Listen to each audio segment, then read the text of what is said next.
Amém? E eu quero dizer que hoje é um dia muito especial.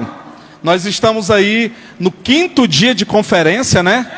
E para quem é profético, amo os 5, né? Os 5 ministérios. E esses símbolos aqui me fazem mais ficar em casa.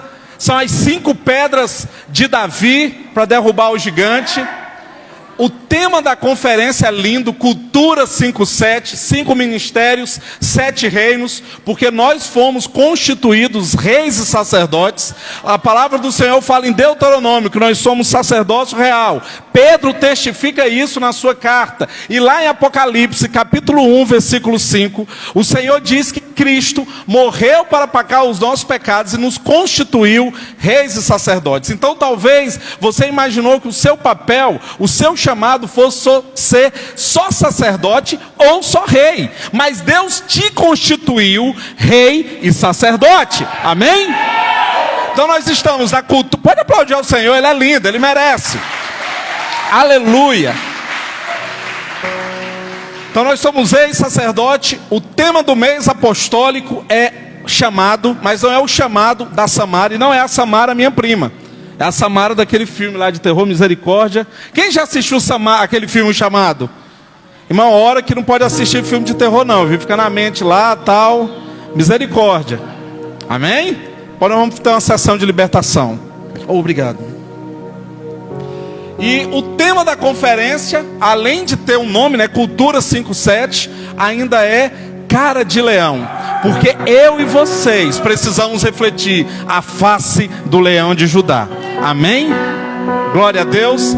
E falando acerca de chamado, eu fui muito motivado, ativado a falar desse tema, porque a minha vida é o meu chamado. O meu chamado vale mais que a minha vida, e a minha vida faz parte do meu chamado. E eu estava pensando aqui que há pessoas aqui muito importantes para o meu chamado. Antes, apóstolo e apóstola Marluce, de eu conhecer João 14, verso 6, que diz: Ele é o caminho, a verdade e a vida. Ninguém vem ao Pai senão por mim. A minha mãe já cantava algo assim: meu barco é pequeno e grande é o mar, Jesus segura minha mão. Ele é meu piloto e tudo vai bem na viagem para Jerusalém. Então, aleluia! Pode aplaudir. Então, bem antes de imaginar que Jesus era o caminho, a verdade e a vida, e que ninguém vai ao Pai senão por Ele, eu sabia que Ele era o meu piloto, que sem Ele eu não chego a Jerusalém, mas com Ele tudo vai bem. Eu louvo a Deus, mãe, pela sua vida. Obrigado por ter semeado Cristo no meu coração. E eu aceitei a Jesus como o único e suficiente Salvador no dia 15 de maio de 2000, era um sábado. Me chamaram para um lugar chamado Célula. E eu perguntei o que tem na célula. E a pessoa falou: olha, lá vai ter um louvor, vai ter um filme e vai ter lanche. E essa palavra me dominou. E eu falei: lanche? Vai ter lanche. E ali passaram um filme muito antigo, mas eu recomendo vocês assistirem, porque ainda que os efeitos especiais hoje são defeitos excepcionais daquele filme, foi o filme que tocou o meu coração e me fez entender a necessidade de eu aceitar Jesus. O nome do filme é Inferno em Chamas. Quem já assistiu? É um filme muito antigo, mas é um filme que fala comigo, fala muito com a juventude. É um filme que mexeu com as minhas estruturas. E ali eu aceitei a Jesus e fui fazer faculdade. Durante a faculdade eu voltei a comer vômito, voltei para o mundo. Eu falo que eu estava desviado. O apóstolo João Rodrigues disse que eu estava na mão de Satanás. E eu vim para Brasília, formei, vim para Brasília. E é interessante que você se desvia, as suas paredes caem, as suas portas se abrem, mas o fundamento fica, a palavra fica. E quem alimentava essa palavra na minha vida é a minha prima Samara, que está ali. Ela me chamava para a célula dela, e eu voltei a ouvir o Evangelho, eu voltei a ter interesse por Jesus. Não reconciliei aqui, mas quando cheguei no Tocantins, procurei um ministério. E louvo a Deus pela sua vida, prima. Muito obrigado pelo teu amor, muito obrigado pela sua paciência. É forte. E a primeira vez que eu aceitei a Jesus, porque a gente aceita Jesus uma vez, aceita outra. Antes de começar a pregar, deixa eu contar. Ele fala que ele é contador de história, mas eu sou mais contador de história ainda. Em 1992, o pai de Samara, tio Amaral, o primeiro da família a aceitar Jesus como único e suficiente Salvador, ele tinha um hábito de ir à minha cidade sempre fazer cultos domésticos. E uma vez ele pediu para meu pai organizar uma estrutura, e meu pai colocou poste no quintal, colocou as cadeiras de macarrão, chamou um monte de gente e fez um culto. E ele ministrou uma palavra e contou um testemunho de um homem que havia sido secretário-geral de saúde do Brasil, que tinha perdido o olho, tinha ficado doente do olho e tal. E aquilo me comoveu. E ele perguntou no final da pregação, apóstolo, quem quer aceitar Jesus? Porque Jesus curava, libertava, sarava. E eu levantei minha mão e fui para frente. Fui lá para a calçada de casa, porque o altar tinha se tornado a calçada. E a calçada do Maranhão é grande, meu amado. Ela tem que caber 2 cadeiras de macarrão de largura, e ela tem que ser alta para bêbado não subir. Então estava ali ele pregando, eu fui aceitar Jesus. Eu não sabia o que estava acontecendo, mas meu coração fervia de emoção. Eu lembro, nos meus 10 anos, aí foi onde eu, pelo Espírito, tive a revelação de Jesus. E quando eu desci, um irmão abençoado me puxou pelo braço, cheio de religiosidade, e falou assim: ó, você sabe que agora nunca mais você vai poder usar bermuda nem dançar lambada. Eu desviei naquela noite. Falei, ser crente não é para mim. Mas graças a Deus eu não danço mais lambada. Continuo usando bermuda, mas lambada eu não consigo mais dançar, meus amados. Não vou dar nenhuma demonstração. Mas amém? Quero aqui honrar a vida dos pais espirituais dessa casa pelo convite que muito me honra. Na verdade, o convite para eu ministrar aqui, meus amados, é pano de fundo.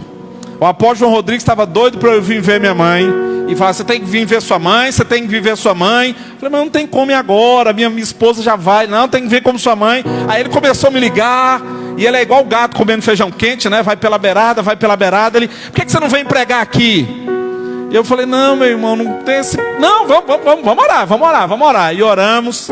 E eu pedi um envio para minha paternidade, o apóstolo Marcos, que manda um abraço a essa casa. Ele falou, não, vamos orar, filho. E graças a Deus eu estou aqui. Um convite de um homem de Deus, um envio da paternidade. E já que eu vim ver minha mãe, foi um presente muito especial, que tinha muito tempo mesmo, desde que eu assumi o meu chamado, que eu não ficava tanto tempo com a minha família, tem me feito muito bem. Eu não tenho vontade de sair de casa, eu fico ali, amo muito estar com a minha mãe, com meus irmãos esses dias. E eu só tenho a louvar a Deus por essa casa, por essa visão, por essa amizade que me cerca, amém? Mas vamos falar um pouco da palavra. Eu quero que você estenda a sua mão para cá. Me abençoa, meu amado. Libera uma palavra para mim. Fala, Deus abençoe esse gordinho. Que ele fala alguma coisa que seja instrutiva. Fala isso. Fala, abençoa que minha voz suporte esses 4 dias de pregação. Pai, em nome de Jesus, eu recebo essa palavra. Eu recebo essas orações. Sim, Pai, eu tomo posse das bênçãos para a minha vida, para a vida da minha família, para a Bispa Cláudia, para a Malu. Sim, Deus, eu tomo posse das bênçãos, Senhor, que estão liberando sobre minha vida, sobre esse altar que é um altar santo. Sim, meu Deus, eu converto as bênçãos a mim, para essa paternidade. Sim, meu Deus, eu abençoo todos aqueles que estão me abençoando. Eu tomo posse, meu Pai, e me faça ser vaso de honra para esse povo. Não é porque o Senhor me ama, é porque o Senhor ama eles. Em nome de Jesus, se você crê, diga amém. Aleluia, glória a Deus.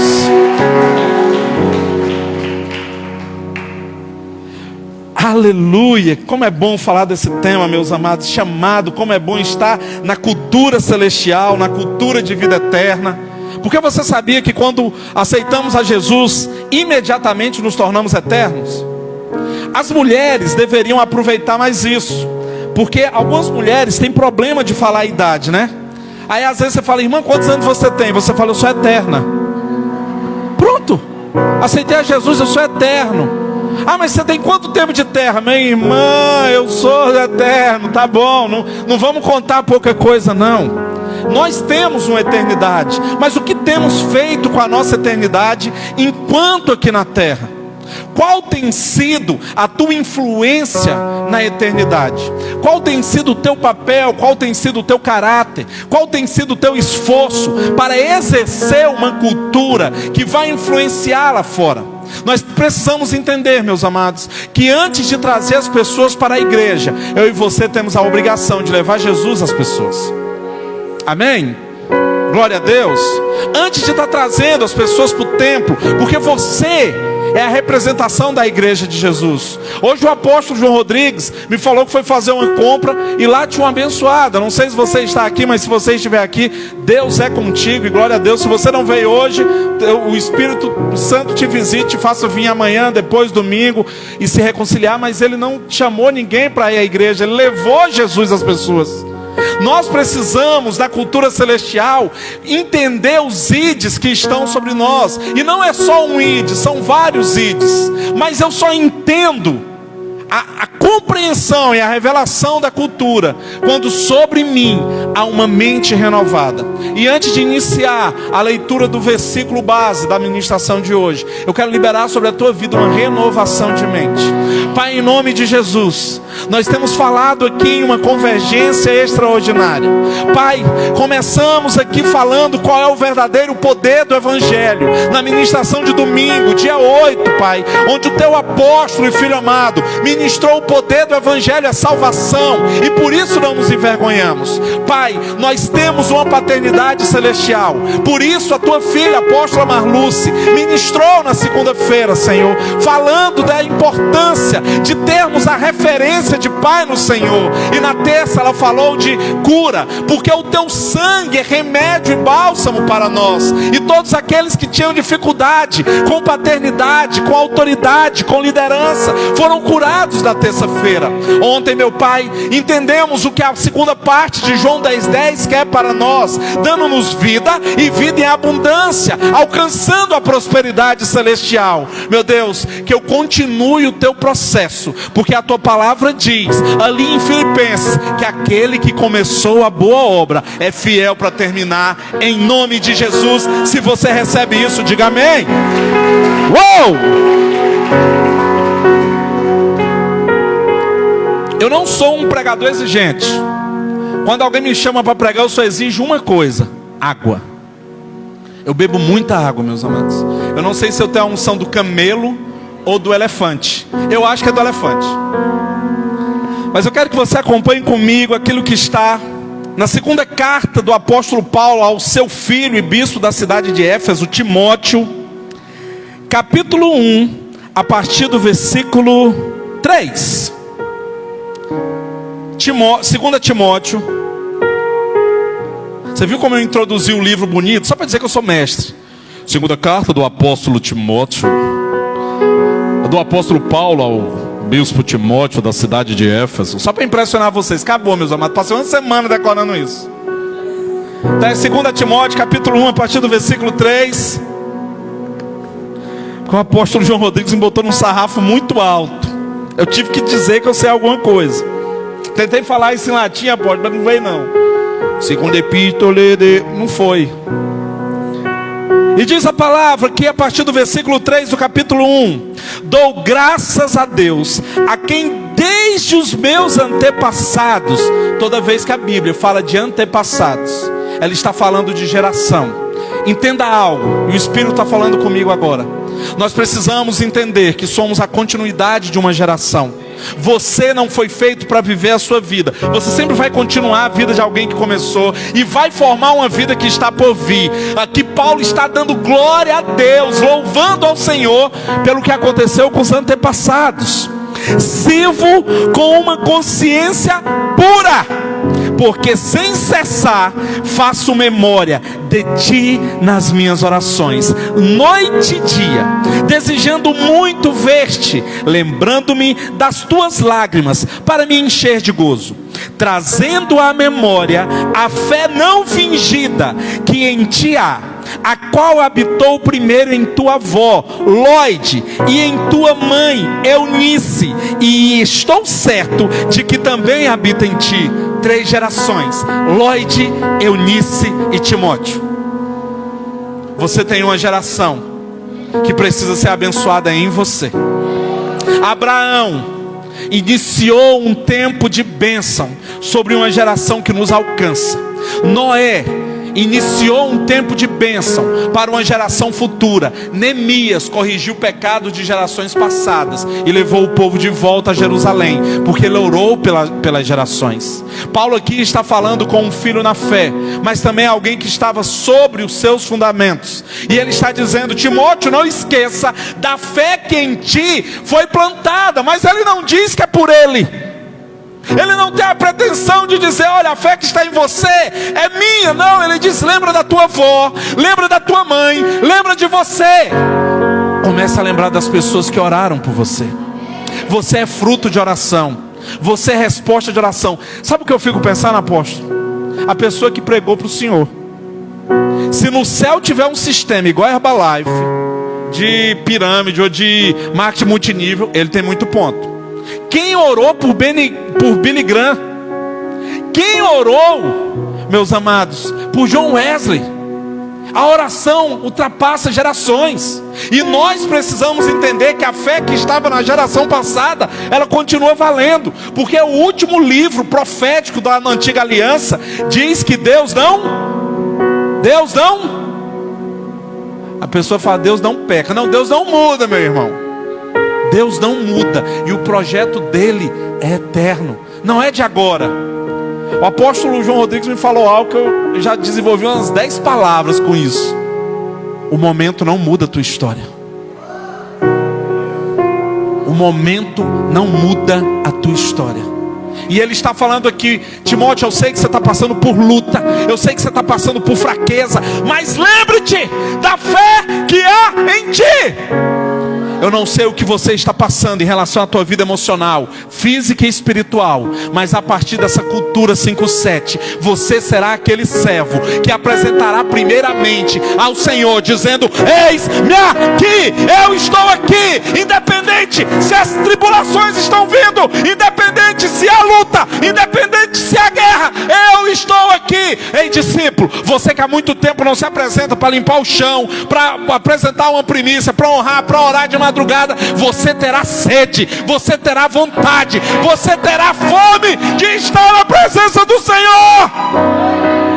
Você precisa entender que a tua fé não será abalada pelas circunstâncias.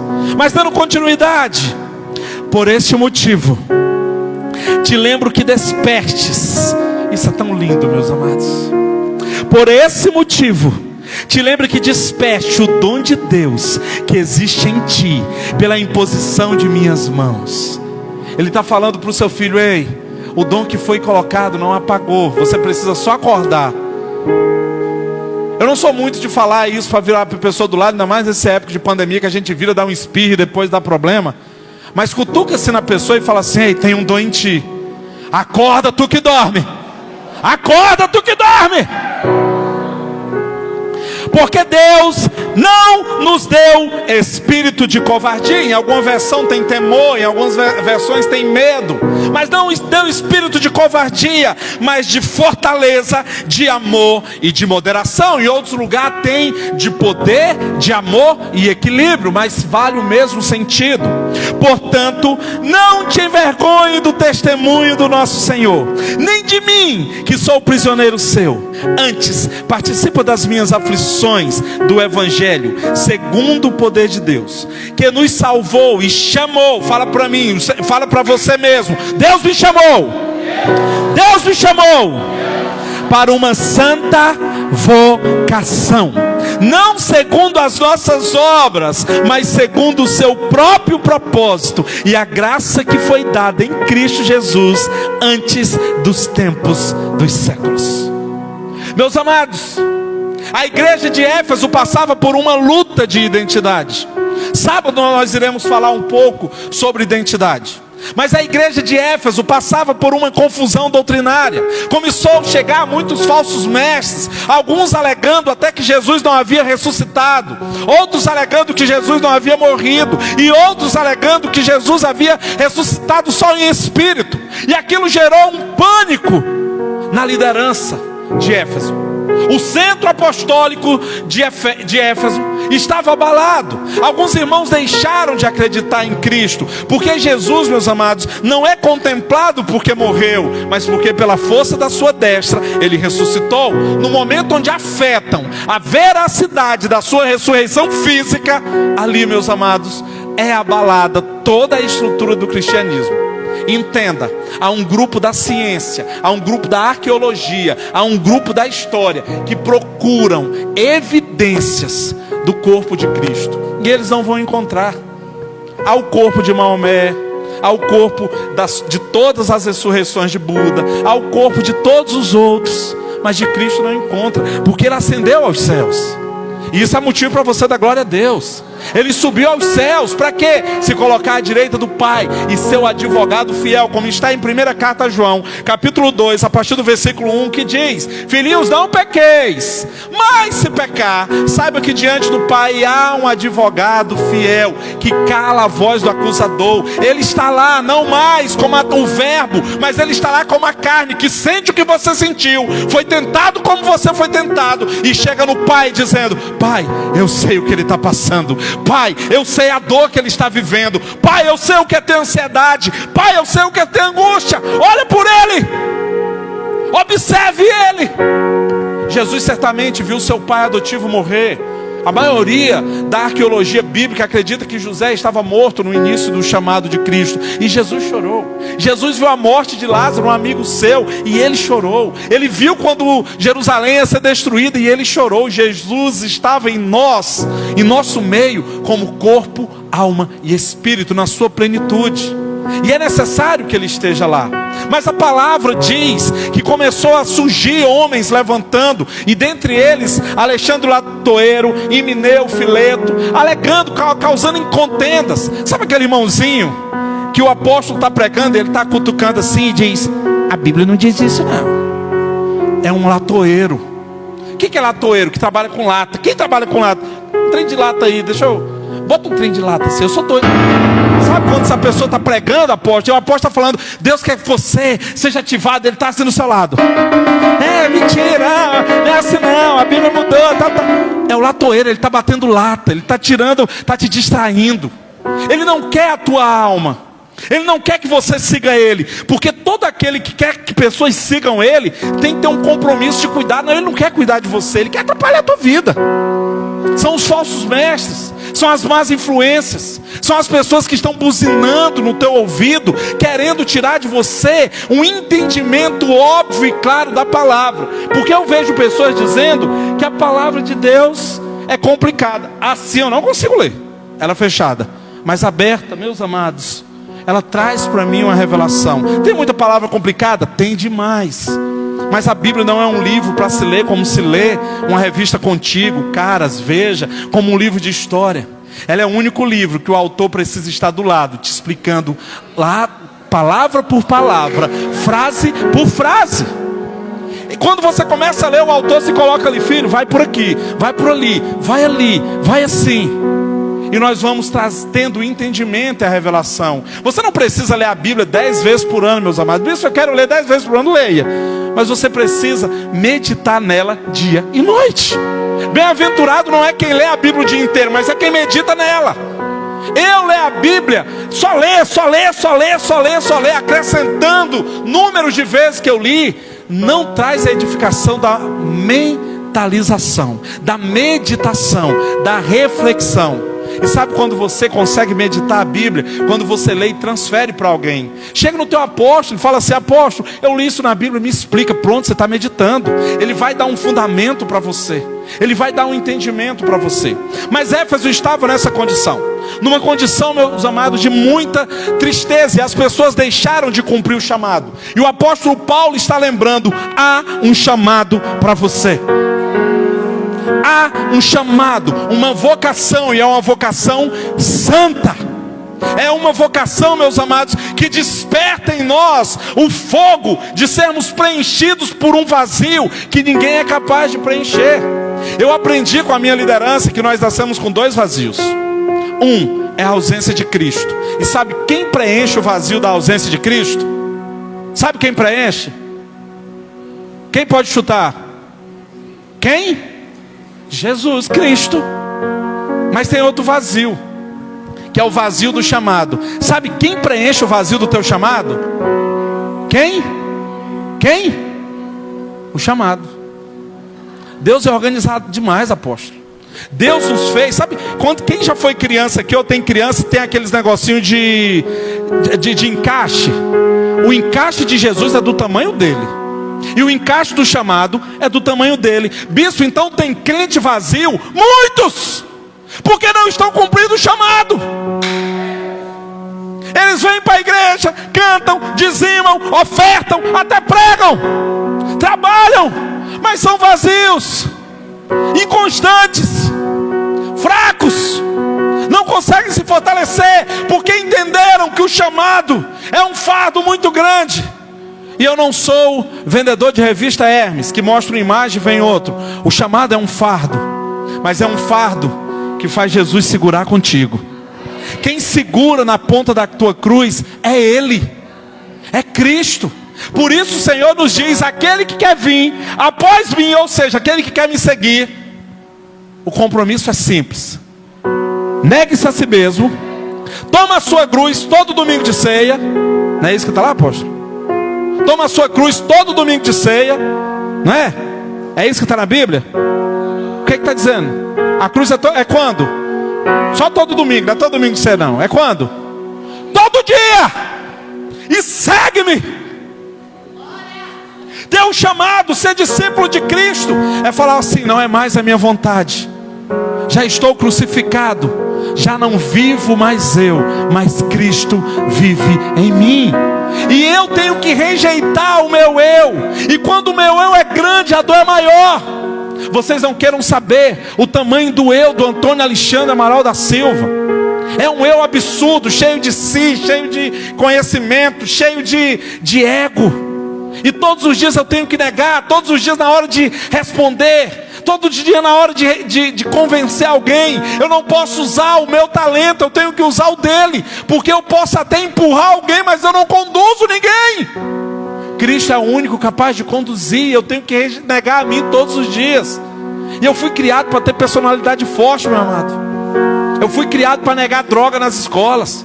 Eu fui criado para dizer não.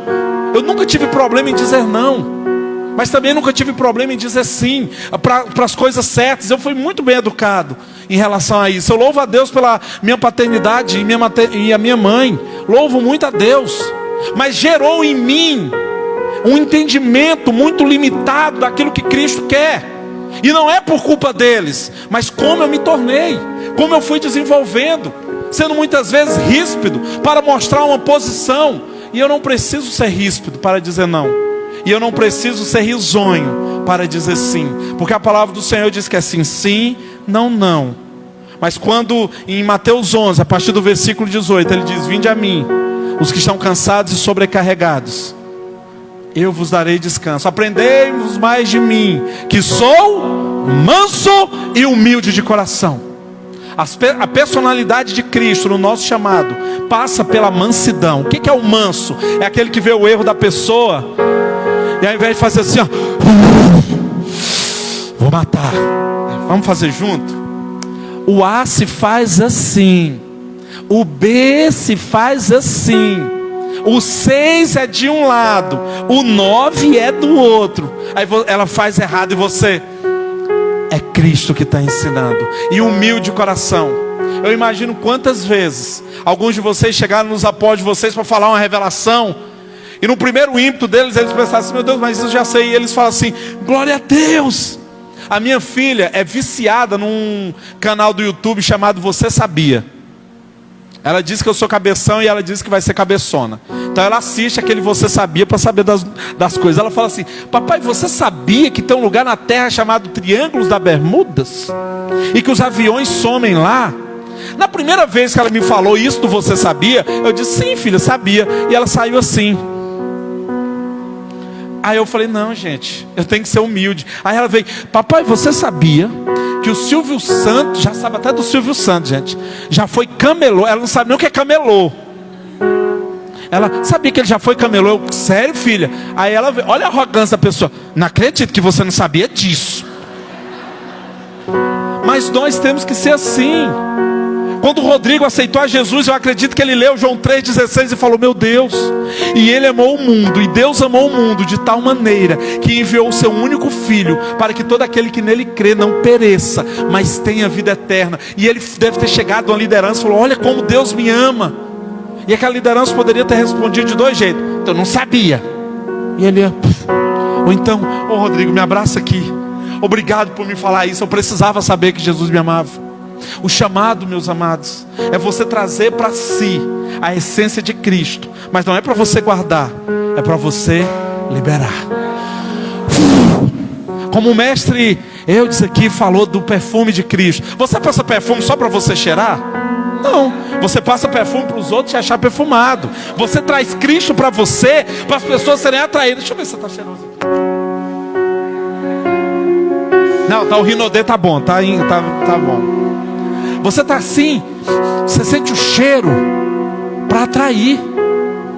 É por isso que a palavra do Senhor diz para tomar muito cuidado com as moscas, porque pequenas moscas apodrecem todo um unguento.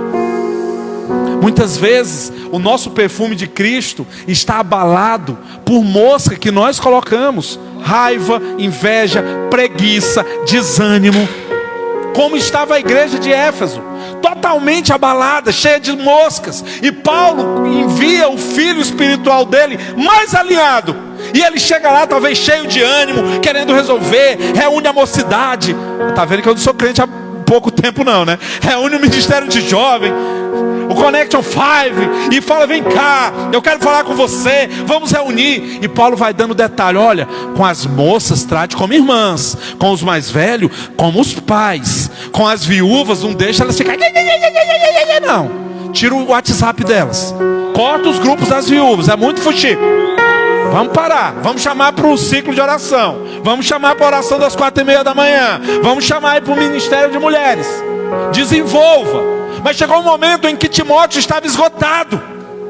A cultura celestial que estava sobre ele começou a ser prejudicada por aquela cultura de heresia. Não que ele havia perdido a convicção, mas ele estava deixando adormecer. E o apóstolo Paulo fala: não, filho, lembre-te da fé que veio na tua origem. Lembre de Lloyd, lembre de Eunice, lembre de você. Ei, há pessoas aqui que hoje estão com saudade do chamado dela. Olha para você agora, não olha para mim não. Eu sei que é muito difícil eu estar na frente de vocês e vocês não quererem olhar para mim.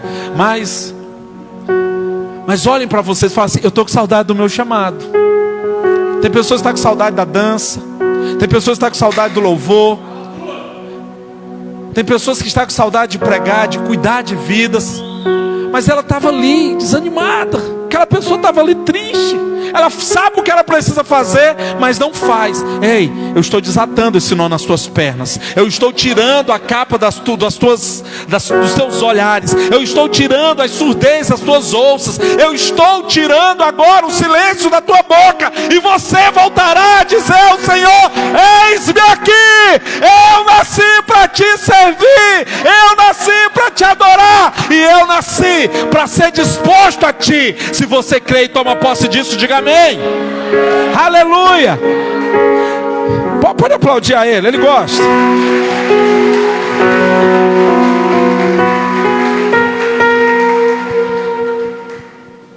Carta do apóstolo Paulo à igreja de Éfeso. Olha que bonito. Efésios capítulo 1, versículo 17. Eu não vou enrolar muito não, gente.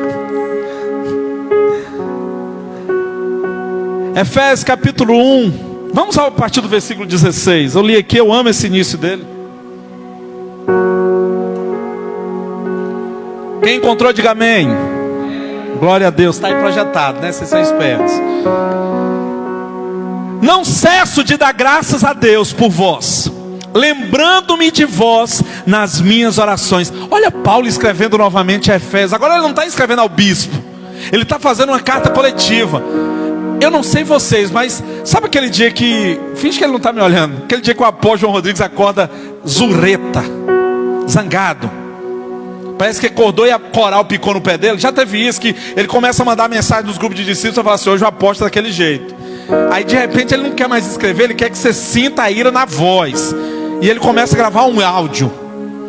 Aí você fala assim: lá vem, eita Jesus. É áudio. Aí o bom quando o áudio não termina, você fala, ele deve ter diminuído. Você sabe que crente não pode xingar, né? Mas xinga. Quando ele chama você de filho da mulher adulta, os filhos de servas, raça de víbora. No futebol a gente não pode xingar. Então alguém te dá uma foto e fala assim, eu sou filho de servas. Não entra assim não. Tá pensando o quê, ô Judas Iscariotes? Aleijado do poço de Betânia. Tem base no trem desse, rapaz? E Paulo estava aqui, ele não estava mais mandando uma carta, ele não está dando mais um sermão polido de ministério. Ele está falando para a igreja toda, ele está dizendo: não cesso de dar graças a Deus por vós, lembrando-me de vós nas minhas orações. Quando tua liderança diz assim, eu tenho orado por você, ele tem orado mesmo, mas é porque Deus já falou com ele: filho, ora, intercede, porque senão tu vai ter que construir uma arca para tu e tua família. Eu vou mandar água. Deus fez muita proposta para a liderança para acabar com tudo. Ele fez com Noé, ele sugeriu para Moisés, ele tirou Abraão de um meio. E quando a liderança fala, eu estou orando por vocês, é por vocês mesmo, não é por ele. Que Deus já garantiu o livramento dele. Deus já garantiu. Quando ele falou para Abraão, vou destruir Sodoma e Gomorra, Abraão começou a orar por Ló. Abraão morava em Sodoma e Gomorra. E por que ele começou a interceder? Porque liderança vive por interceder. E aqui ele está falando, estou orando por vocês. Mas por que ele estava orando? Para que o Deus do nosso Senhor Jesus Cristo, o Pai da glória, vos dê em seu conhecimento o espírito de sabedoria e revelação. Para que isso? Tendo iluminado os vossos olhos de entendimento, para que saibais qual seja a esperança da sua vocação, e quais as riquezas da glória na sua herança dos santos. Meus amados, Paulo está dizendo para a igreja: ei, eu já lembrei a Timóteo que ele tem uma vocação santa, mas eu quero dizer para todos vocês que há uma vocação para a esperança, porque Cristo em nós, Cristo em vós é a esperança da glória. Nós precisamos entender que há uma vocação em mim e em você. Bispo, mas eu acabei de chegar. Bispo, eu sou ovelhinha. Bispo, eu estou visitando pela 3ª vez a igreja. Você acha que você foi chamado só para não ir para o inferno, meus amados? Você acha que teu chamado te limita a isso? Ah, mas o bom é ir para o céu. Eu não gosto de aprofundar em algumas áreas depois da morte, porque eu nunca estive lá. Mas deixa eu te falar uma coisa. A eternidade é composta por salvação, novos céus e nova terra e reino. E não é todo mundo que é salvo que vai para o reino. Misericórdia, bispo. É. Você acha que todo mundo que foi salvo em Cristo vai reinar com ele? Claro que não. Quem é que reina? Quem está junto. Lá em Daniel 7:18, e eu lembro que foi o tema da primeira vez que eu ministrei aqui, em 2017, naquela conferência maravilhosa, o tema era reino, né? E era Daniel 7:18. Eu falei, glória a Deus, meu Deus, que alegria essa palavra. E o bom é que eu ministrei tudo que a apóstola Marluz tinha ministrado um dia antes, das armaduras lá de Saul. Eu falei, gente, Deus é lindo demais. Só testificou. E eu nem vi a pregação dela, gente. Mas quando eu vi o povo, aquele homem lá vestido com aquela armadura, eu falei assim, Deus me dá palavra nova, porque aqui o povo já está cheio desse vinho. Me deu um trem novo. Mas o certo é que Paulo está dizendo, olha, todos vocês têm uma vocação. E qual é a nossa vocação? Meus amados, é ter Cristo em nós. Porque Cristo em nós é a esperança da glória. Mas o que é a esperança da glória? É eu ter sempre uma palavra de fé, de reconciliação, de perdão, de amor e de ativação para aqueles que estão perdidos. Quem tem Cristo, ele é uma luz em meio às trevas. Ele é sal na terra. Ele é água para quem tem sede. Lá em João 4, a partir do versículo 14, na passagem lá da mulher samaritana, ele diz que todo aquele que beber de mim, tornar-se-á fonte de água viva. Ei, se você bebeu de Cristo, você é uma fonte de água viva. E você precisa jorrar. Eu tenho um ritual para lavar louça. Deixa eu contar algo para vocês, meus amados. Eu amo lavar louça. Sério.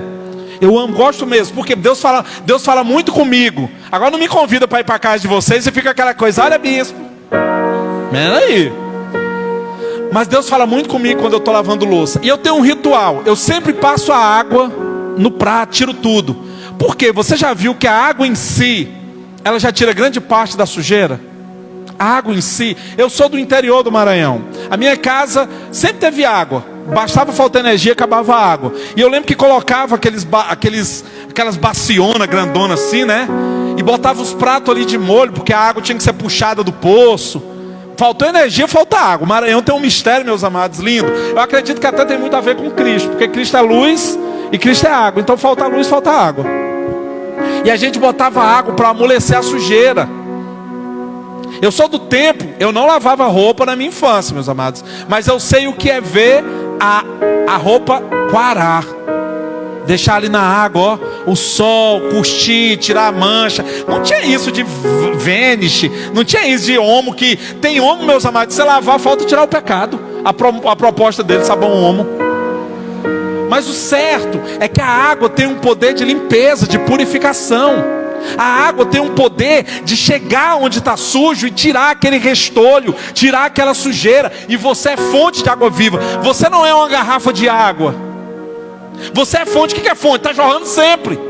Não existe um dia que a pessoa fala assim, nossa, eu estou mal no trabalho. Aí você vira para ela e fala assim, eu também.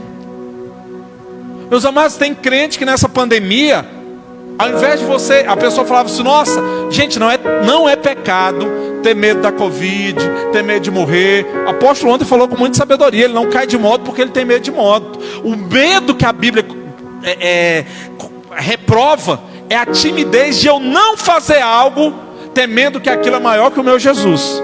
Davi não temeu Golias, como a Bíblia corrige. Mas na hora que ele viu aquele homão de 2,78 m, você acha que ele não ficou assim agora? Mas Davi, ele teve dois pensamentos. E eu quero que você entenda isso. Davi, ele poderia ter olhado para Golias e pensado assim, esse não cai nunca, é grande demais para eu derrubar.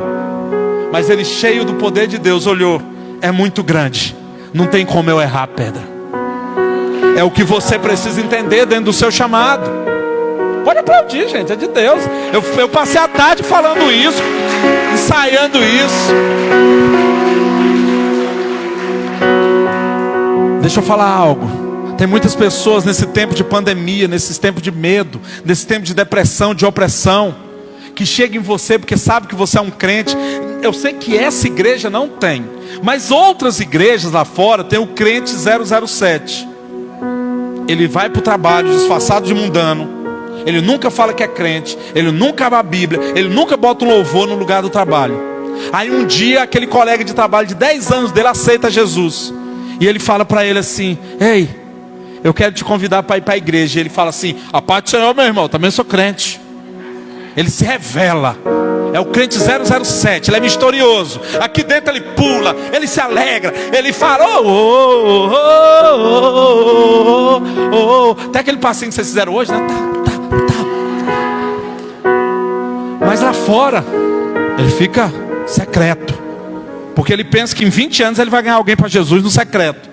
Mas tem outros que chegam, Pai do Senhor, shalom, shalom, glória a Deus, aleluia, oh Deus bom, aleluia, chuva, glória a Deus.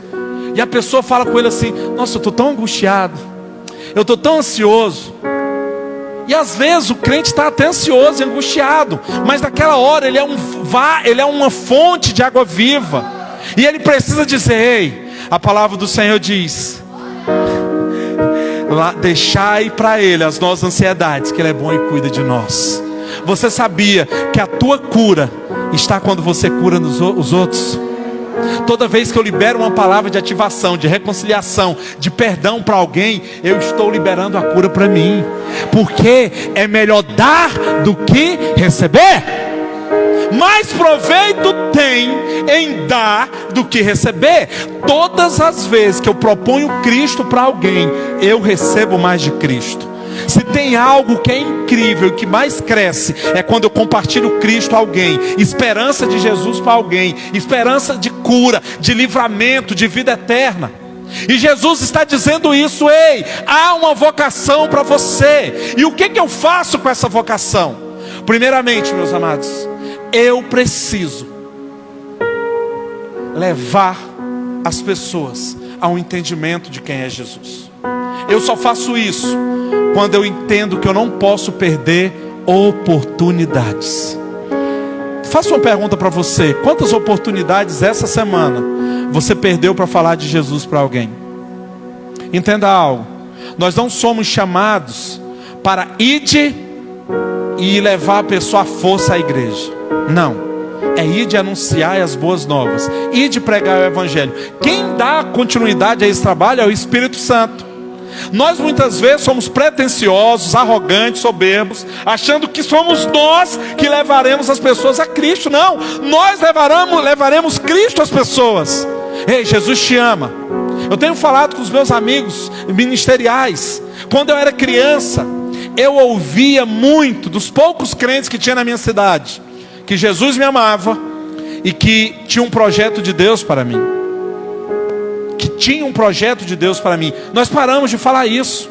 Eu quero te desafiar a olhar para o seu colega de trabalho, para o seu tio, para a sua mãe, para o seu irmão, para o seu avô, para o seu cachorro e dizer: ei, Jesus te ama e Ele tem um projeto para a tua vida. Muitas vezes a pessoa fala assim: não, eu sei que Jesus me ama. Mas quando você fala em projeto, mexe. Deixa eu contar algo para vocês que o Espírito me lembrou. Na minha cidade havia uma padaria, uma só padaria, e lá trabalhava um crente. Eu não sei o nome desse crente, mas a minha mãe chamava ele de irmão. E ele vendia roupa. E eu lembro que uma vez minha mãe comprou um macacãozinho jeans para mim, não serviu. E voltou esse macacão para vir do meu tamanho. Sei lá por quê, né? Porque o menino era pequeno. Era como João Batista lá em João 1, o Lucas 1:80. E o menino crescia e se robustecia. A Bíblia estava combinado, gente. Isso aqui. Aí eu lembro desse irmão indo lá em casa. Ele trabalhava numa padaria de Tia Luz Luna lá. E ele foi lá em casa e falou: sua mãe está aí? Não, tal. E eu sabia que ele era crente, porque na minha época só chamava de irmão quem era crente. Então ele chamava a minha mãe de irmã e minha mãe chamava ele de irmão, e eu nunca aprendi o nome dele. Nunca mais o vi, tem pelo menos uns 30 anos talvez que eu não o vejo. Mas ele naquele dia lá no portão de casa, eu lembro que era um portão de grade ainda que lá em casa tinha. E ele falou assim: ei, sabia que Deus tem um plano na tua vida? Eu não entendi aquilo. Mas eu fui crescendo, tendo curiosidade no evangelho e tal, e aquilo mexeu comigo.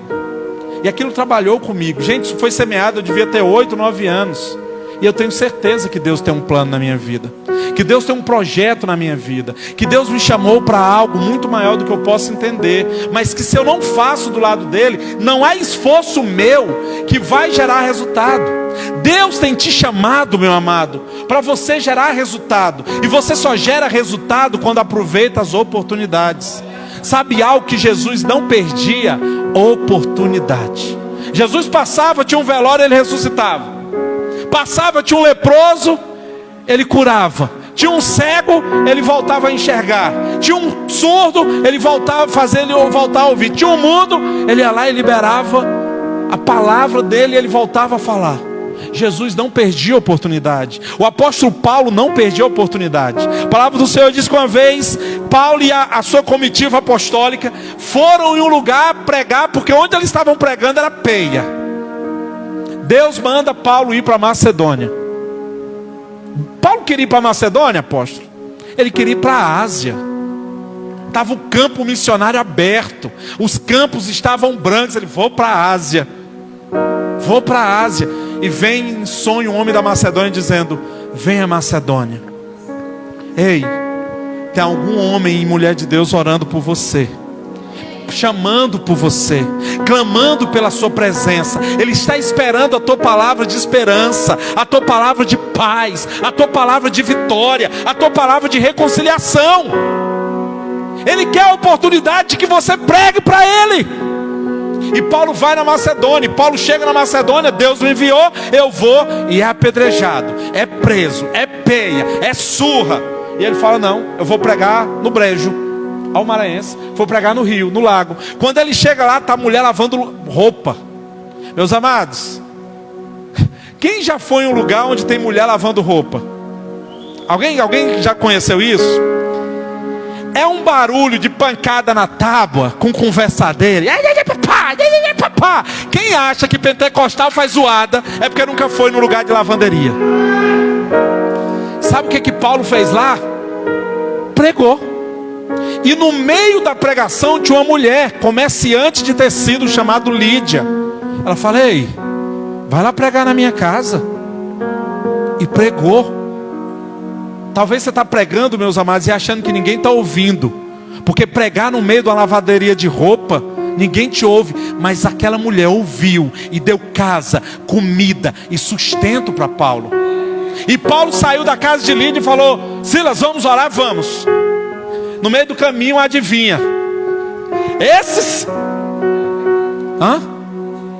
Exato, lembrando que espírito de adivinhação é demoníaco. E aquela mulher, e Paulo indo, e Silas, e aquela mulher virou a primeira promoter gospel. Ela falou: ali vai homem de Deus. Os homens de Deus, gente, fala a verdade, só entre nós aqui, tem coisa melhor do que você está passando, é alguém dizendo assim: olha o homem de Deus. Rapaz, você deixa de ser homem de Deus e vira Deus.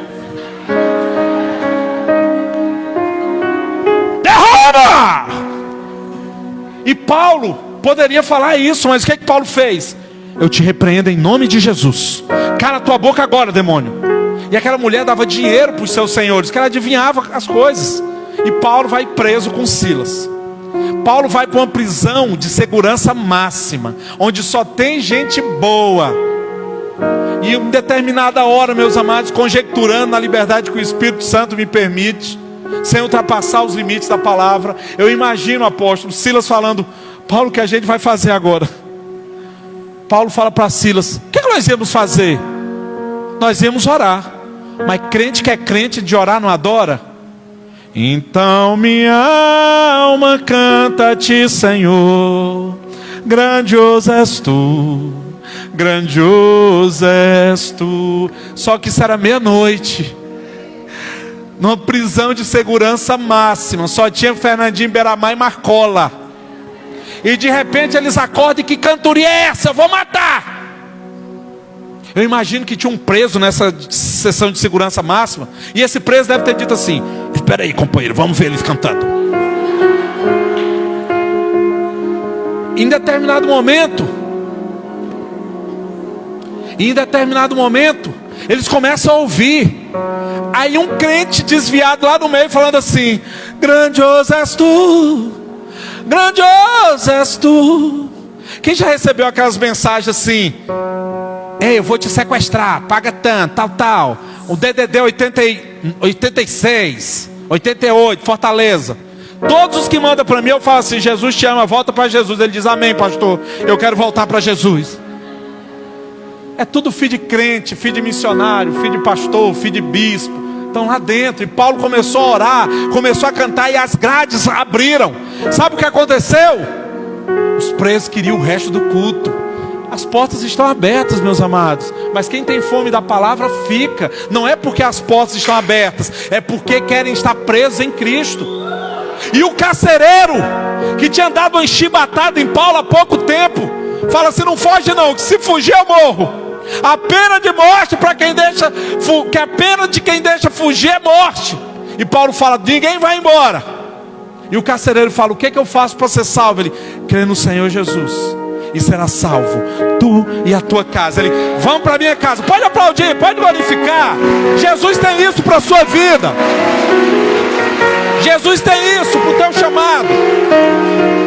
E a palavra do Senhor diz, meus amados, que Paulo vai à casa do carcereiro. Ele prega para a mulher do carcereiro. Eu imagino aquele carcereiro chegando de madrugada, a mulher fala: o que tu aprontou? Não, tem um pastor aqui, ele conversa. Tu com o pastor, deve ser pilantra. Não, não é não. Peraí, vamos falar. Ele fala com a mulher aceita Jesus. Os meninos acordam tudo remelento, aceita Jesus. Onde é que tem uma cacimba ali? Tem um poço ali, vamos batizar. Batizaram. Sabe o que aconteceu, meus amados? Quem feriu Paulo de tarde curou as feridas dele de madrugada. Você vai pregar para muita gente que tem te ferido, tem te xingado, tem te ofendido, e Ele vai te curar, Ele vai te sarar, Ele vai liberar sobre você um remédio na tua alma, no teu físico e no teu espírito. Receba a ousadia de pregar, porque a pregação cura. Uou! Não percam as oportunidades. Segundo, quem tem a vocação da esperança da glória, ele busca os rejeitados. Jesus tinha acabado de pregar para uma multidão. Pensa, apóstolo, depois de uma conferência dessa, o que a gente quer, apóstolo? O que todo crente quer depois do culto, meus amados? Comer. É pecado beber, mas só a glutonaria é pecado. 5 pedaços de pizza não é glutonaria. Você pode pegar lá a primeira carta do bispo Antônio ao apóstolo João Rodrigues, capítulo 1, versículo 5. De 5 comerás, mas de 5 não passarás. Você pode ir lá também em Heresias 4:12. Enquanto não vomitar, come à vontade. Jesus tinha acabado de pregar para a multidão. Ele estava em dias de jejum. E de repente ele fala para o povo: eu vou orar. Vocês podem tocar o barco. Eu vou orar. E a palavra do Senhor diz, meus amados, que Jesus entra naquele barco, vai dormir, orando, tal, e vem uma tempestade. Vocês sabem, Jesus acalma. E aquele povo, o que Jesus quer ir para aquela cidade? Por que Jesus sai daqui, da beira de Tiberíades, do lado bom da Galileia, e vai para Gadara? Será que tem uma igreja nova lá? É uma Cultura 57? É a casa do apóstolo Marcos, apóstolo João Rodrigues, apóstola Marluce, apóstolo João Batista? É a casa de um homem de Deus que eu vou visitar? Que se não tiver carne serve biscoito? É um lugar que eu vou e ele vai orar por mim? Vai perguntar para minha família? Não. Jesus chega e vai para o cemitério. E sabe o que ele encontra no cemitério? Um endemoniado, que andava nu, que as pessoas botavam prisões nele, ele quebrava, que comia cadáver, que falava mal de todo mundo, que xingava. Era talvez a sensação daquela cidade. E Jesus chega, prega para ele é liberto. A palavra diz que no outro dia a comitiva de Jesus decide ir embora. Está lá o crente, meu amado, o endemoniado de Gadara. Ó, camisa, sabe o gogó do crente aqui, né? Arrumado, calça de brim, ajeitado, e fala: a paz do Senhor, Jesus. Jesus, a paz seja contigo. Eu vou seguir contigo, meu sonho é ser missionário. E Jesus fala: calma aí, calma aí. Vá para a tua casa, prega para a tua família. Teu chamado é lá. Jesus pregou para um endemoniado, rejeitado, abandonado. Ninguém queria ele. Jesus foi embora. O que nós sabemos desse homem, meus amados, é que ele prega para a esposa dele. Eu conjecturo, apóstola, que quando ele chegou para a esposa dele, falou assim: mulher, agora eu virei crente. Ela, tá bom. Uma semana tá bebendo de novo. Uma semana tá fumando de novo. Tu não tem jeito mais não. Aí dá domingo, o homem em casa orando. Dá sábado, o homem lendo as escrituras. Ela, até um mês que teu pai tá assim. Ô mãe, fala com o pai. Eu imagino um menino falando: ah não, mas dá uma chance para pai. Pai tá tão bom. Pai arrumou até emprego. Pai canta os hinos, tudo da harpa. Oh meu filho, isso aí ó, é só quando quer voltar. E de repente as vizinhas começam a dizer: o que foi que aconteceu com teu marido? O que aconteceu com ele? Não, para conhecer um Jesus aí, virou crente. Faz mais bagunça não. E ele prega para a mulher dele, a mulher vira crente e fala assim: o melhor marido do mundo é o meu.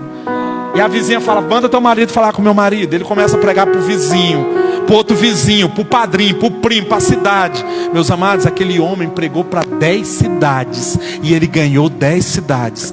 Sabe aquele teu amigo que você fala que não tem mais jeito? Ele pode ser o apóstolo que o Maranhão, o Piauí, a Bahia, a Espanha está precisando. Os rejeitados estão esperando pelo nosso olhar de amor.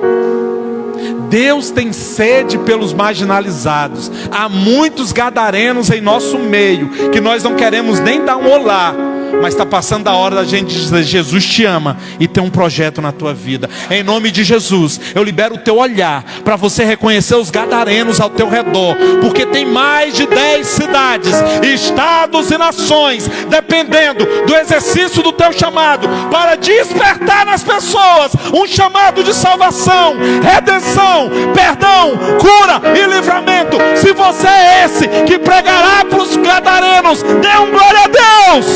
Uou! Aleluia!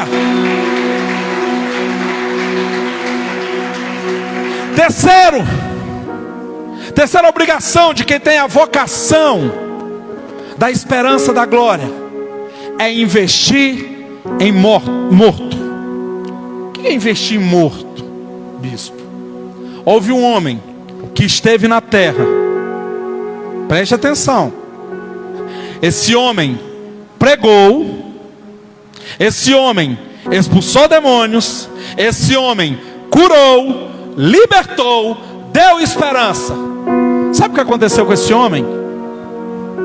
Morreu. Poucos dias antes, ele tinha chegado na cidade e o chão da cidade tremia pelas pessoas batendo palma e glorificando a presença dele. Não tinha esse hino, mas eu acredito que quando ele chegou em Jerusalém, alguém cantou assim: o homem da mão furada está passando por aqui.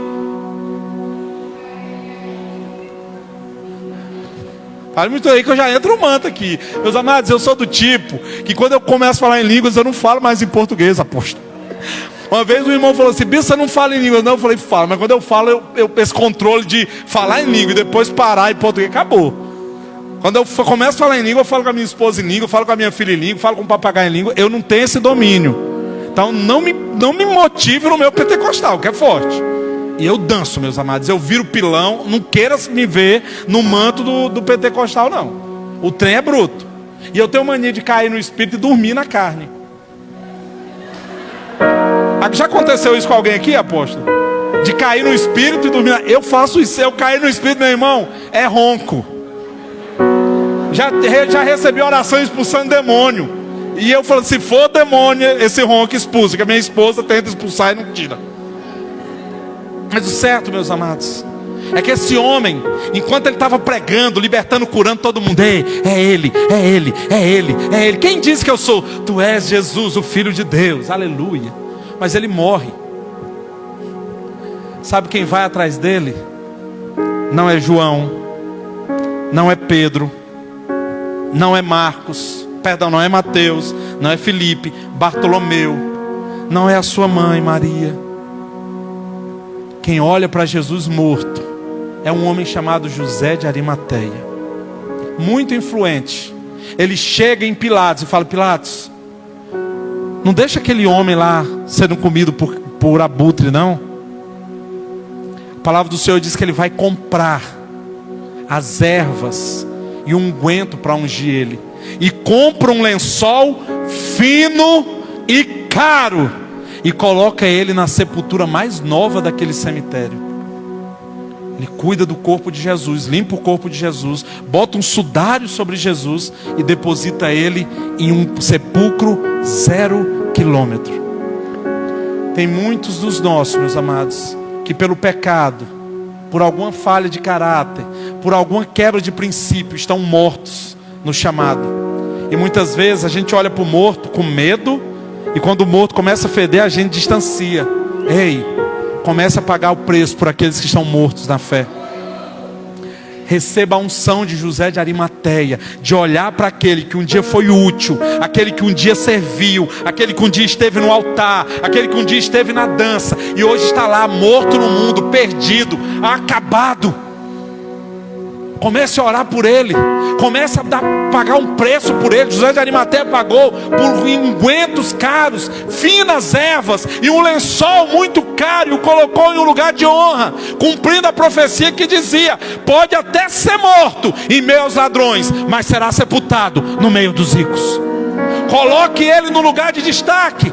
O desviado, quando vai para a igreja, meus amados, ele senta no fundo. Sabe o que o desviado mais tem medo? E o que foi que veio hoje?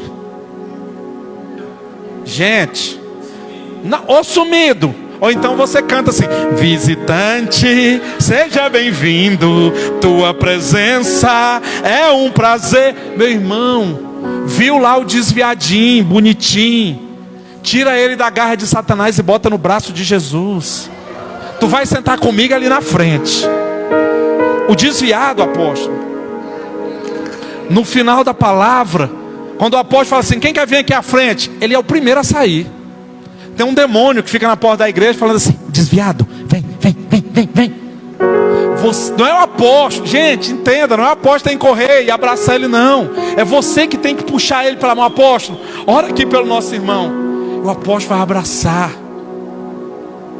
Independente dele estar fedendo a porco, independente do que ele está fazendo, se ele está sem sandálias, se ele perdeu a aliança, se ele está com vestes sujas, ele será acolhido, ele será abraçado.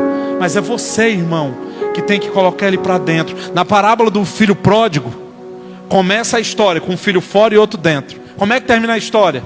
Com um filho dentro e outro fora. O que estava dentro ficou com raiva do apóstolo ter abraçado o desviado. Ele falou assim: mas gente, eu fico na fila é hora orando, eu jejum, preencha a cartela, dizimo, primicio. Aquela camisa do apóstolo quem deu fui eu. E ele vai orar pelo desviado. Meu irmão, o teu papel não é criticar o teu irmão que estava morto, é celebrar a vida com ele. Nós precisamos dar valor a quem está morto, porque todo aquele que está em Cristo, ainda que morto, viverá. Você, a partir dessa noite, dará total valor àqueles que estão mortos, àqueles que estão perdidos, àqueles que estão abandonados, àqueles que estão rejeitados. Você dará a total identificação de filho de Deus, àqueles que talvez perderam a luz, mas ainda está sobre a rocha. Se você toma posse disso, dê um glória a Deus. Aleluia, aleluia. Por fim, quem tem a vocação do chamado, ele precisa ter um olhar para identificar o homem de Deus. Todos estão me vendo aqui ou eu tenho que subir? Deixa eu subir para a calçada do Maranhão aqui de novo. A gente desce, o povo acha que está acabando a pregação. E está quase acabando mesmo, gente. Eu tenho uns truques para enganar crente. Vou mostrar para você. O primeiro é descer. O pessoal acabou, ele vai entrar no reteté. Não, eu subo de volta. Nós precisamos, na nossa vocação, identificar homens de Deus. A palavra do Senhor diz que um profeta passava por Sunem, direto. Ia para lá, ia para cá. E uma mulher falava assim: vem para cá, homem, vamos conversar. E o homem falava assim: tô corrido, mulher, tô indo. E ela: vem. E ele: não, estou ocupado. Só que tem duas coisas que atraem o crente. A primeira é chamar para orar. O crente gosta de orar, meus amados. Talvez o crente é tão corrido no dia dele, que a hora que ele vai orar mesmo é quando você chama ele para orar. Ei, tá vendo o irmão baqueado? Chama ele para orar. Não fala assim: eu quero orar por você. Não. Olha, desviado e gente fria se ofende com tal de eu quero orar com você. Mas quando você chama assim: irmão, vamos orar? Ah, apóstolo, vamos. Olha o peitão de sabiá do crente. Mas tem outra convocação que o crente vai correndo e saltando: é vamos comer? E a palavra do Senhor diz que Eliseu passava ali por Sunem, a mulher falava: ei, vamos conversar. E Eliseu: dá trela não, Geazi, é só conversa. Aí, vamos lanchar. Ele: a paz do Senhor esteja convosco, minha irmã. E deixa eu contar um segredo para vocês. Você só precisa chamar o homem de Deus para lanchar uma vez. As outras vezes ele bate lá, sentindo o coração. A palavra do Senhor diz que todas as vezes que ele passava por Sunem, ele ia merendar lá. Tá tudo bem, acabei de fazer canjica, é de Deus. Como é que tá? O bambulão tá saindo, é de Deus. Como é que tá? Não, a pamonha tá ralada, cozinha que eu vou orar. É desse jeito. É batata. É igual pastel de feira. Você dá uma mordida e não tem nada. Na segunda é batata. E a palavra do Senhor diz que de tanto aquele homem lanchar e conversar e falar do reino para aquela mulher, um dia aquela mulher, apóstolo, vira para o seu marido e fala: tenho por mim que ali é um homem de Deus. Mas não precisamos só identificar o homem de Deus. Quando eu identifico o homem de Deus e a mulher de Sunem, ou como outros falam, sunamita, ela é uma representação profética da igreja de Cristo, porque ela reconhece o homem de Deus e fala para o marido dela: igreja, quem é o teu marido? Quem é o teu marido? Ela fala para o marido dela: tenho por mim que aquele é o homem de Deus. E Jesus fala: amém, glória a Deus que a minha igreja está reconhecendo isso.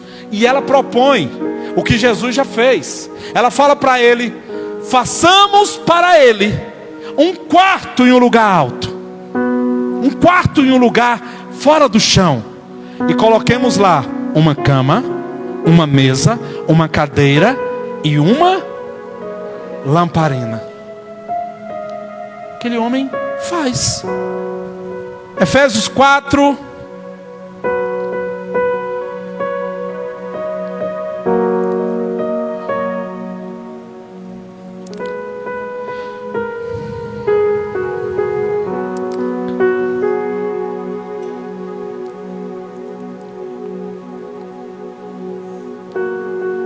Efésios 4, 6. Aliás, Efésios 4, 1. Só para dar uma...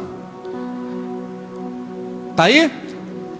Rogo-vos, pois, eu, o preso do Senhor, que andeis como é digno da vocação que fostes. Quem tem um chamado, diga amém. Quem tem um chamado, diga glória a Deus. Você tem uma vocação porque você tem um chamado. Amém? Vamos lá para o versículo 6 agora.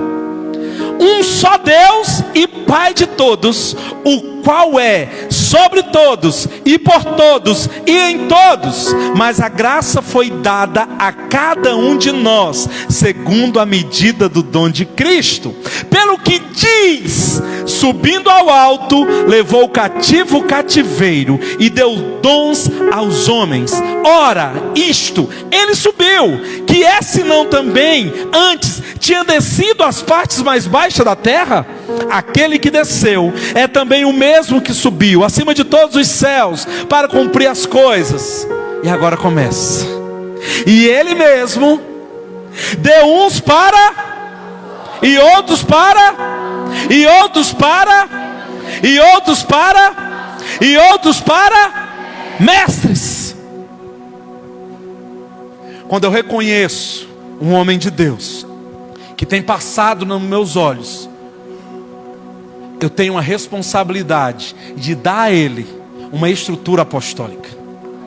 Aquela igreja de Sunem, como era a igreja Centro Apostólico Filadélfia, dá aos homens e mulheres de Deus uma estrutura apostólica.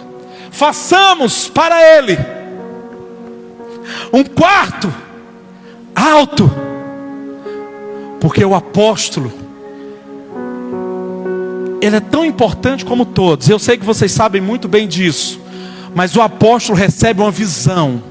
Ele precisa estar em um lugar alto. Quando o apóstolo de vocês ministra daqui, ele sabe quem está no WhatsApp, ele sabe quem está dando cutucada no outro, ele sabe quem faz assim: acaba mais não? Ou igreja do culto demorado. Vê tudo, porque Deus deu a ele uma visão, mas ele também foi dado como fundamento, porque lá em Efésios capítulo 2 versículo 20 diz que a igreja do Senhor é fundamentada nos apóstolos e nos profetas. E aquela casa era alta, porque o fundamento dela era alto. O baldrame dela não era um baldrame de calçada, era um baldrame de muro, e tinha uma estrutura, tinha uma coluna, tinha uma cobertura. Uma igreja apostólica, ao reconhecer um homem ou uma mulher de Deus, ele apresenta a ele um apóstolo. Tem um apóstolo ali. Mas a palavra do Senhor diz que deu uma cama para Eliseu. A cama é um lugar, meus amados, onde você fica na horizontal na terra, para estar e uma conexão vertical com os céus. Quem sonha acordado, levanta a mão. Você não sonha acordado não, você delira, mas você sonha dormindo, você se conecta dormindo. O profeta é dado para que os sonhos de Deus cheguem à revelação de você. Por isso o apóstolo Paulo diz: rogo ao Senhor que desperte em vós a revelação, para que abra os vossos olhos de qual seja a excelência da sua vocação. A estrutura apostólica tem um profeta que vai te exortar, vai te ativar, vai trazer revelação, entendimento e vai gerar em você uma convicção, porque o apóstolo tem uma visão de extensão. Subi com o apóstolo lá no monte, ele falou: bispo, está aqui, ó, cadeia, tal, aqui, ó, extensão. Mas os profetas dessa casa têm uma visão de profundidade. O apóstolo apresenta o mapa: eu quero a casa desse tamanho.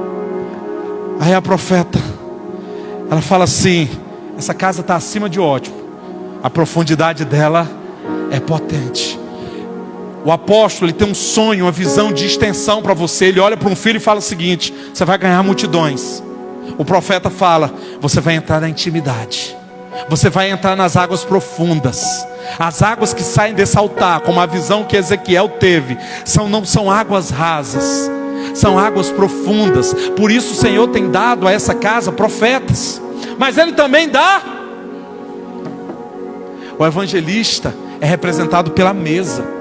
É o lugar onde você senta e partilha de um pão natural e de um pão espiritual. Atos 2 fala que eles perseveravam na doutrina apostólica e todos os dias iam ao templo. Quem está vindo no templo todo dia, diga amém.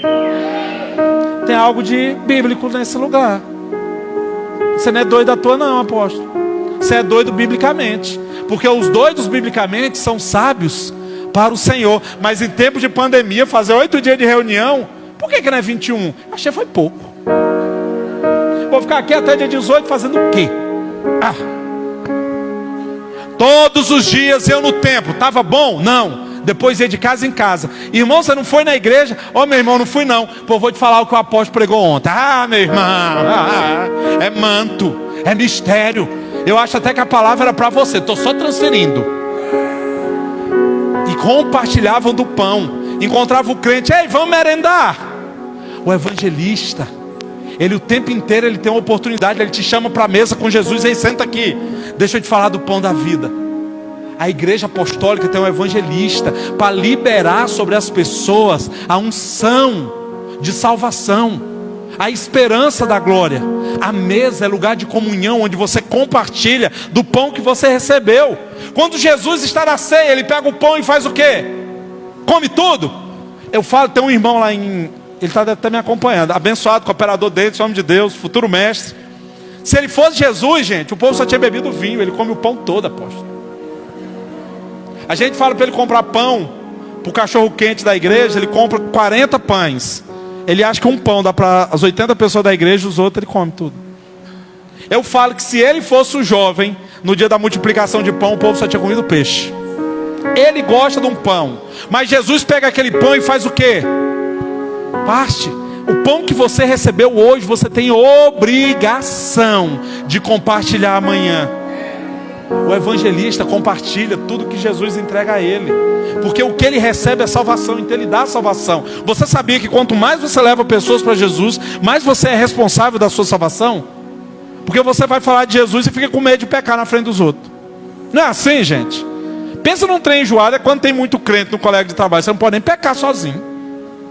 Aí não, você fica naquele medo de ser envergonhado, tá? A mesa representa a unção evangelística na casa do Senhor. Mas Ele dá também uma cadeira.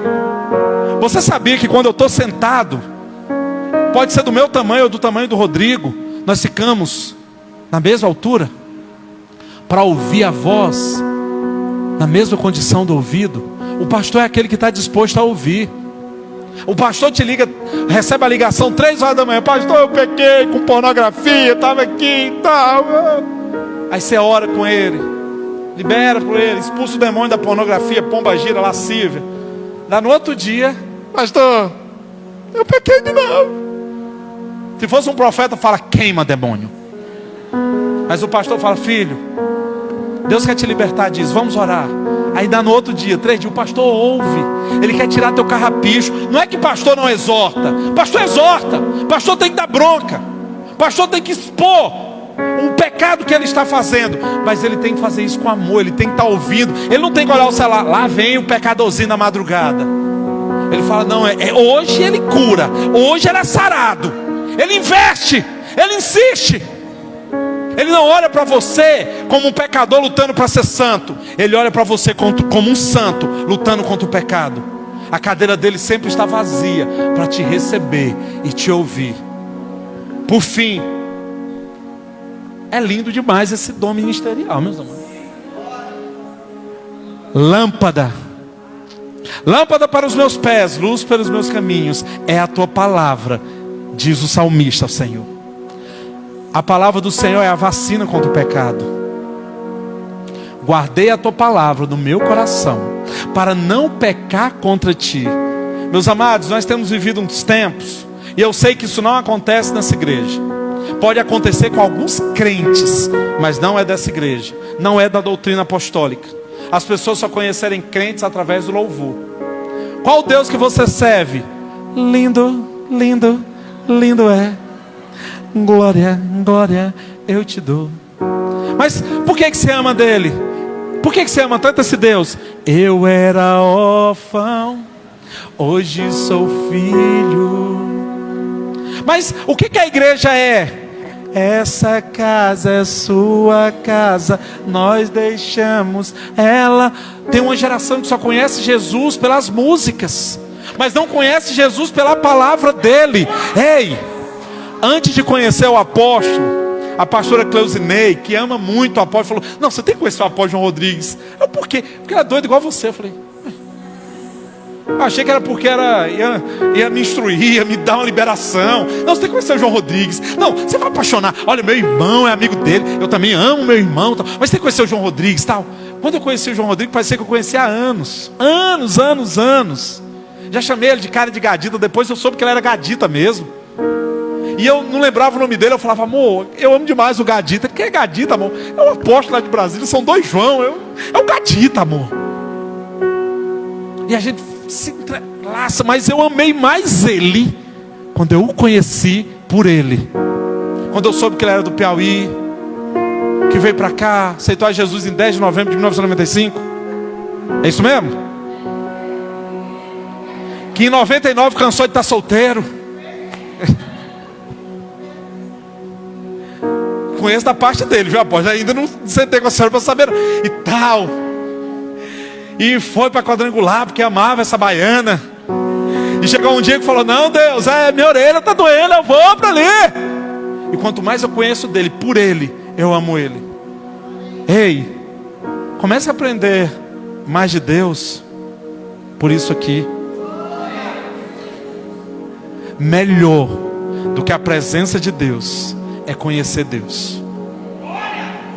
Melhor que a presença de Deus é conhecer Deus. Por quê? Deus sabia que Deus está aqui? Tem gente que fala assim, nossa, que prepotência. Ei, ele diz, onde 2 ou mais estiverem reunidos em seu nome, ali ele estaria. Ele está aqui. E a palavra do Senhor diz que somos transformados de glória em glória. Glória é a presença do Senhor. Mas você quer ser liberto? É pela palavra. Você quer ter a fé ativada? É pela palavra. Você quer reconhecer o Senhor? Lembre-se que o apóstolo João, mais íntimo dos evangelistas, escritores da Bíblia, diz que ele era o verbo e estava desde o início. O mestre. E uma igreja apostólica que tem um mestre tem disposição em entregar Jesus em uma linguagem acessível, mas verdadeira para você. Uma igreja apostólica ou qualquer outra igreja que não tem um mestre apostólico, ele vai te apresentar um Jesus de conveniência. E Jesus não é de conveniência, é de convicção. Uma igreja apostólica que tem um apóstolo, um profeta, um evangelista, um pastor e um mestre, não te convence de vir para cá por aquilo que o mundo te oferece, mas é por aquilo que Jesus te entrega: paz, justiça e alegria do Espírito. A igreja apostólica tem o entendimento de viver um chamado verdadeiro dentro da concepção real. Agora, por que tem um apóstolo? Por que tem um profeta? Por que tem um evangelista? Por que tem um pastor e um mestre? para o aperfeiçoamento dos santos, para a preparação da obra do ministério, para a edificação do corpo de Cristo. Eu não sou mestre, eles não são apóstolos, vocês não são profetas, pastores e evangelistas, para vocês e por vocês, mas pelos outros. O teu chamado não é para o teu bel prazer, para o teu destaque, mas para aperfeiçoar os outros. Eu não sou mestre para eu me aperfeiçoar, eu sou mestre para aperfeiçoar vocês. Eu não sou usado porque Deus me ama, eu estou sendo usado, meus amados, porque Ele ama vocês. E a palavra do Senhor ainda diz mais, que a visão dos 5 ministérios perdurará até que todos tenham a unidade da fé, chegando na estatura de varão perfeito do Senhor, ligados no perfeito amor de Deus. O exercício do chamado é você aprender a se renunciar todo dia, para que muitos outros sejam acrescidos e multiplicados. Apóstolo João Rodrigues, meus amados, é um tipo de homem que, se fosse vendedor, ele vendia avião caindo, barco afundando, casa pegando fogo e carro de motor batido. Tranquilo, tranquilo, tranquilo, tranquilo, tranquilo. Mas ele decidiu dizer não para si, e sim para Deus. E diariamente ele tem lutado com a força do Espírito, não com a que ele tem, porque a disposição é dele, mas a força do Espírito, contra principados, potestades, dominadores do mal, para que a visão celestial dos 5 ministérios, para que o evangelho do nosso Senhor Jesus Cristo seja lançado, semeado em vossas vidas, para que vocês amanhã sejam aquela cópia de Cristo, na imitação dele em Cristo, que São Sebastião, Distrito Federal, Planalto Central, Brasil, América do Sul, e o mundo está precisando. Ele não prega para ele crescer. Quando ele prega, ele já diminuiu, para que eu e você sejamos edificados. A palavra dele ontem, eu não teria coragem de ministrar, meus amados. Tem que ser doido, porque toda vez que o pastor sobe e fala assim, vamos falar de prosperidade, o irmão já cutuca o demônio que segue ele e fala, lá vem pedir dinheiro. Quando prosperidade não é ter dinheiro, prosperidade é ter vida, e vida em abundância. Riqueza, meus amados, da porta para fora tem, mas eles não têm paz, não têm justiça, não têm alegria, tem suicídio, tem adultério, tem morte, tem depressão. Nós temos o que o mundo não tem dinheiro para pagar: paz, esperança. Nós temos, enquanto igreja do Senhor, o sal que vai dar sabor à vida das pessoas. Você já pensou por que você é o sal da terra? Você já pensou? Quais são as propriedades do sal? Salgar, dá sabor. Segundo, dá sede, aumenta a pressão e preserva. Uma vez, o cara estava vendendo carne no açougue lá no Piauí, salgando a carne, ninguém tinha comprado. Alguém falou assim, quanto é que está o quilo da carne? O cara falou, está 30. Me vende aí que semana que vem eu pago. Ele falou, já estou salgando para não perder. Quando eu sou sal na vida de alguém, eu estou preservando essa pessoa. Eu estou vendo ela se apodrecer no pecado, eu lanço sal. Eu lanço sal nela, eu lanço sal. Ei, você não vai apodrecer, a mosca não vai, você não vai perder. Eu sou sal, eu sou luz, eu sou água, eu sou pão. Sabe o que nós precisamos essa noite? Ser despertados da nossa importância para Jesus Cristo.